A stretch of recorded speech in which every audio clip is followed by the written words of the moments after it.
বিএনপির ভারপ্রাপ্ত চেয়ারম্যান জনাব তারেক রহমান তিনি এখন বাংলাদেশে নেই। এখন রাজনীতিতে তার যারা প্রতিদ্বন্দ্বী কিংবা তার দলের যারা শুভানুধ্যায়ী তাদের প্রায় সকলেরই আবেগ কেন তিনি আসছেন না। অন্যদিকে সেই গত প্রায় ২০ বছরের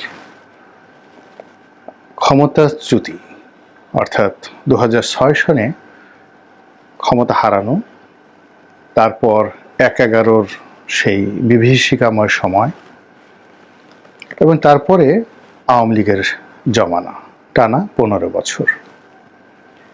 এই সময়টিতে বিএনপি আসলে বেশ কয়েকবার সামনে গিয়েছে, পেছনে গিয়েছে, ভাঙার চেষ্টা হয়েছে, গড়ার চেষ্টা হয়েছে, গ্রুপিং হয়েছে এবং এগুলোর মধ্যে সরকারের যে গোয়েন্দা সংস্থা আছে তারা নতুন বিএনপি, তৃণমূল বিএনপি, আরও অসংখ্য নামে বেনামে এই দলটিকে ভাঙার চেষ্টা করেছে।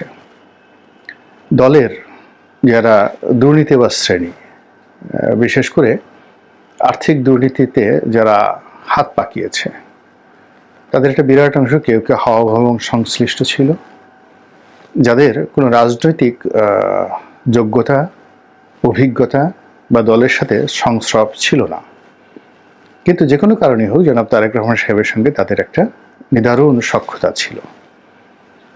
এই মানুষগুলো শত শত কোটি, কেউ কেউ হাজার কোটি টাকা লোপাট করেছিল, অনেকে কারাবরণ করেছে, অনেকে পালিয়ে গেছে, অনেকে দেশের মধ্যে একবার জেলখানায় গিয়েছে আবার বের হয়েছে। তো এই হাওয়া ভবন সংশ্লিষ্ট যারা লোকজন রয়েছে তাদের সঙ্গে সরকারের একটা গোপন যোগাযোগ ছিল এবং এই লোকগুলো কার্যত মোনাফিক হিসেবে বা ডবল এজেন্ট হিসেবে সরকারের ক্ষতি করেছে, অর্থাৎ আওয়ামী লীগের ক্ষতি করেছে আর বিএনপির চরম ক্ষতি করেছে।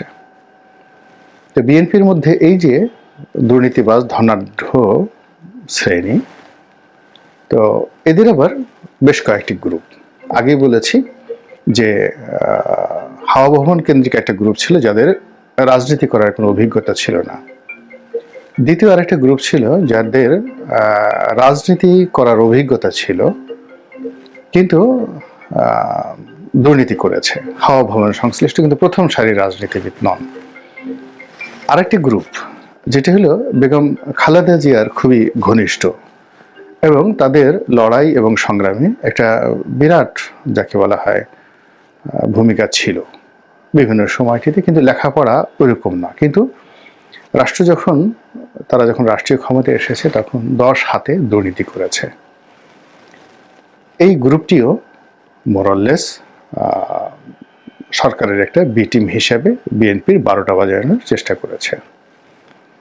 এখন এই লোকগুলো দলের মধ্যে বিভেদ সৃষ্টি করেছে, বিসংবাদ সৃষ্টি করেছে এবং দুর্ভাগ্যজনক হলেও সত্যি যে বেগম খালেদা জিয়া এবং জনাব তারেক রহমান তাদের মধ্যে একটা রাজনৈতিক দেয়াল তৈরি করার সৃষ্টি করেছে। এখন মাসিলের মধ্যে সেই দেয়ালতে কখনোই হয় না, কিন্তু যেটা হয় সেটা হলো বেগম জিয়াপন্থী এবং তারেক রহমান সাহেবপন্থী এই দুই গ্রুপের মধ্যে একটা দাগ কুমড়ার সম্পর্ক এরা তৈরি করে ফেলেছে। তারপর যেটা হলো সেটা হলো যে বিএনপির 2টো অফিস, অর্থাৎ চেয়ারপারসন বেগম খালেদা জিয়া যে অফিস বসতেন ও অফিস কেন্দ্রিক একটি বলয়, আর পল্টন, নয়াপল্টনের যে বিএনপি অফিস সেই অফিস কেন্দ্রিক একটা বলয় তৈরি হয়েছিল। তো এই এতগুলো সমস্যা চলছিল এবং তার মধ্যে যেহেতু একটা জনপ্রিয় দল, প্রচণ্ড জনপ্রিয় দল, সাধারণ যারা খেটে খাওয়া বিএনপির নেতা এবং কর্মী তারা এইসব সমস্যার ওরকম কোনো যাকে বলা হয় ধার ধারতেন না, অথবা এই সকল সমস্যা তাদের নিকট প্রকট হতো না। এই কারণে হতো না যে তারা আওয়ামী লীগের দ্বারা এতটা বেশি নির্যাতিত হতেন এবং সবসময় এতটা দৌড়ের উপর থাকতেন, যার ফলে কি হলো নিজেদের দলের মধ্যে যে এত সমস্যা আছে এই সমস্যাগুলো তারা কখনো চিন্তা করতে পারতেন না বা চিন্তা করতেন না, সে সুযোগও তাদের হতো না। এর বাইরে যেটা হলো সেটা হলো যে জনাব তারেক রহমানকে কেন্দ্র করে দলের ভিতরে, দলের বাইরে, বিশেষ করে প্রশাসনে, সিভিল অ্যাডমিনিস্ট্রেশনে, তারপর পুলিশে এবং সর্বোপরি সামরিক বাহিনীতে সেখানে একটা ধ্যান ধারণা তৈরি হয়েছে এবং এটা ইন্টেলেকচুয়ালি এমনভাবে প্রচার করা হয়েছে এবং এখনো হচ্ছে, যেটি জনাব তারেক রহমান সাহেব কতটা আন্দাজ করতে পেরেছেন আমি বলতে পারবো না, কিন্তু অনেক বিএনপি পন্থী বুদ্ধিজীবী বারবার শুধু সেই দৃশ্য সামনে নিয়ে আসছেন এই সময়টিতে, যখন বলা হচ্ছে যে তাকে 11-এর সময় ভীষণ রকম নির্যাতন করা হয়েছে। তাকে আমি ঠিক ওইভাবে বলতে পারবো না, তারা যেভাবে বলছে সেটা হলো তার মেরুদণ্ডের হাড় ভেঙে দেওয়া হয়েছে, তাকে পিটানো হয়েছে, ফ্যানে টানানো হয়েছে, আরও অনেক কিছু।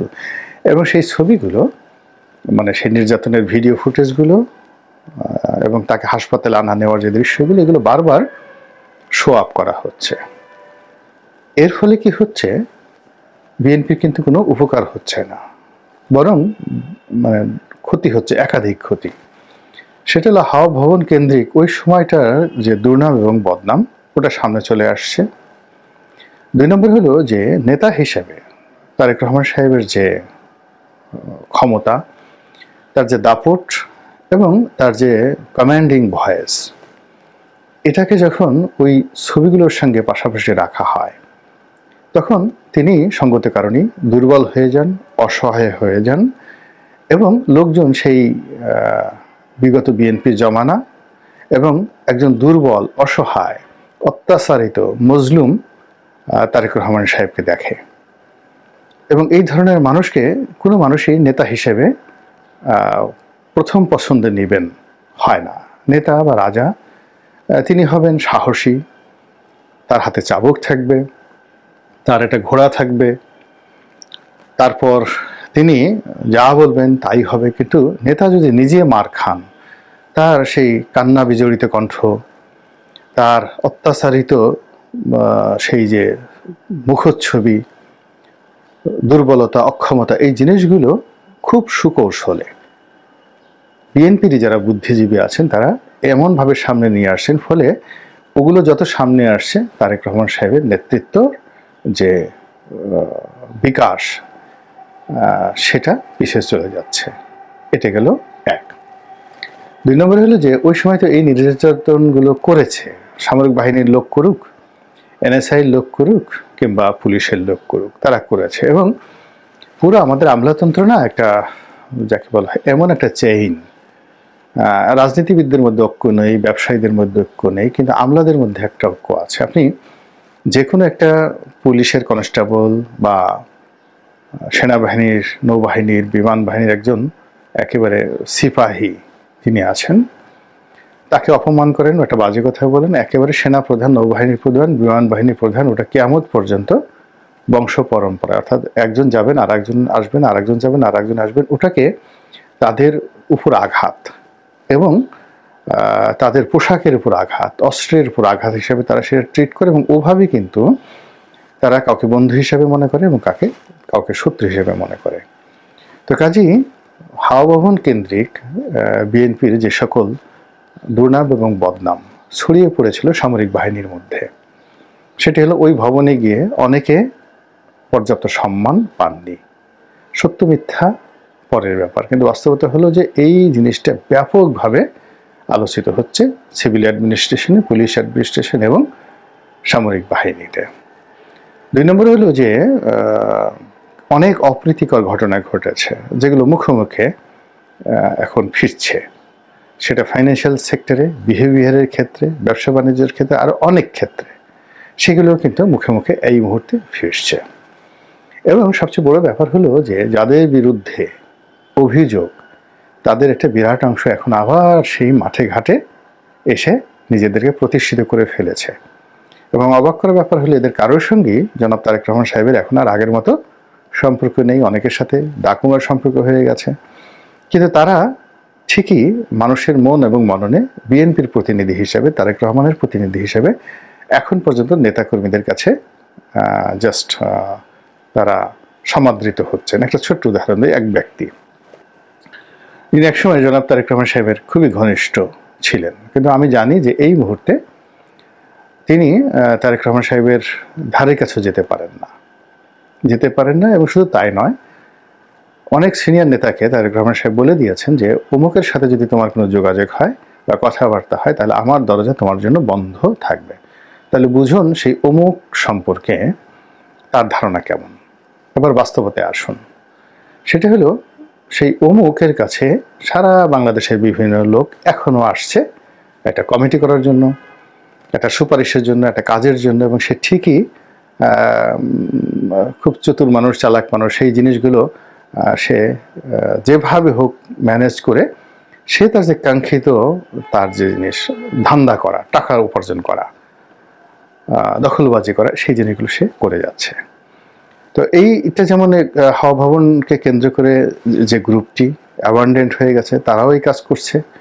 আবার বেগম খালেদা জিয়ার সঙ্গে যাদের সম্পর্ক ছিল হারিস চৌধুরীর নেতৃত্বে, হারিস চৌধুরী নেই কিন্তু সেই গ্রুপটিও কিন্তু সামনের সারিতে চলে এসেছে।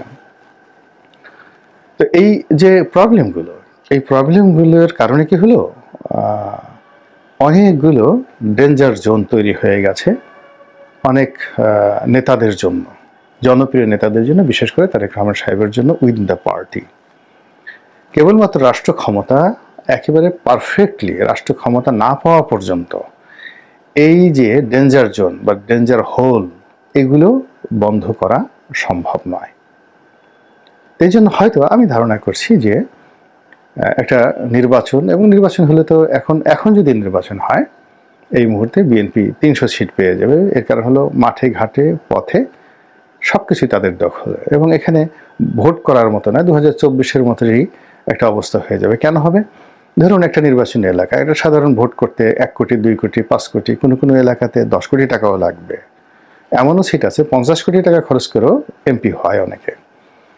কিন্তু দেখা গেল যে প্রশাসন ঠিক আছে, লোকজন ভয় পাচ্ছে, এবং সবকিছু আওয়ামী লীগের জমানাতে যেভাবে আওয়ামী লীগের নেতাদের মনে করতো তার চেয়ে এখন বিএনপি নেতাদের কর্তৃত্ব সব জায়গাতেই তৃণমূলে প্রতিষ্ঠিত হয়ে গেছে। তাহলে সে কেন এই ভোটের প্রতিযোগিতার মধ্যে যাবে? বা দুর্বল প্রতিদ্বন্দ্বী আওয়ামী লীগ যদি না আসে তাহলে কোথাও জামাত থাকবে, কোথাও হেফাজত থাকবে। তাহলে এদের সাথে এরকম খেলাধুলার দরকার নেই। সকাল 9টা-10টার মধ্যে ভোট কমপ্লিট হয়ে গেল, 80% কাউন্ট হয়ে গেল, এবং বাধা দেওয়ার মতো কোনো লোক নেই। এবং তাই যদি হয়, এবং এখনকার মিডিয়া আরও ভয় বেশি পাচ্ছে অতীতে যে কোনো সময় আসছে সেলফ সেন্টার, তো 300 আসনই আওয়ামী লীগের পরিবর্তে বিএনপি জয় হয়ে যাবে। এর আগে আওয়ামী লীগ 300 আসন নেয়নি, কিন্তু বিএনপি 300 আসন নিয়ে যাবে।